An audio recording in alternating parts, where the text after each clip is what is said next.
राहुरी तालुक्यातील देवळाली प्रवरा येथील संजय अण्णासाहेब टिक्कल यांच्या शेताजवळील रस्त्यावरून दुचाकीवर जाणारा तरुण रस्ता लक्षात न आल्यामुळे विहिरीत पडून मृत झाल्याची घटना आज सकाळी उघडकीस आली आहे।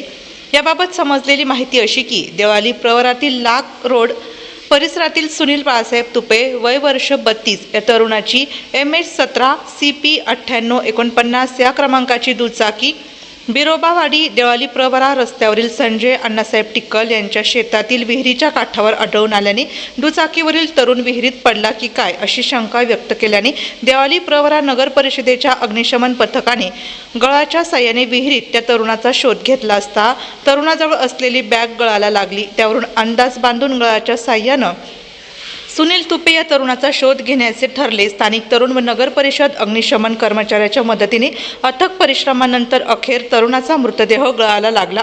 मृतदेह वर काढून सुनील तुपे या तरुणाचे मृतदेह आहे का याची खातिरजमा करण्यात आली। त्यानंतर मृतदेह रुग्णवाहिका चालक रवी देवगिरे यांच्या मदतीने स्वविच्छेदनासाठी राहुरी येथे पाठवण्यात आला। दरम्यान घटनास्थळी पोलीस उपनिरीक्षक Raju Jadhav, police head constable Rahul Yadav यांनी भेट दिली। घटनास्थळी देवळाली प्रवरा नगर परिषदेचे नगराध्यक्ष सत्यजित कदम, नगरसेवक प्रकाश संसारे, संतोष चोळके, अमोल कदम, राजेंद्र लोखंडे, वृषभ लोंढा, सौरभ मुसमाडे, भीमराज पठारे, सचिन कोठुळे, मयूर अडांगळे आदींसह अग्निशमन विभागातील कर्मचारी भारत साळुंके, अशोक पंडित, सोमनाथ सूर्यवंशी, राजेंद्र शेलार, सुनील कल्हापुरे, औडीनाथ बर्डे, राजेंद्र भालेकर आदींनी मदतकार्य केले। सुनील तुपे या तरुणाचा अपघात की आत्महत्या याबाबत परिसरात उलटसुलट चर्चा सुरू असून मध्यरात्रीच्या सुमारास ही घटना घडल्यामुळे अनेक तर्कवितर्क लावले जात आहे।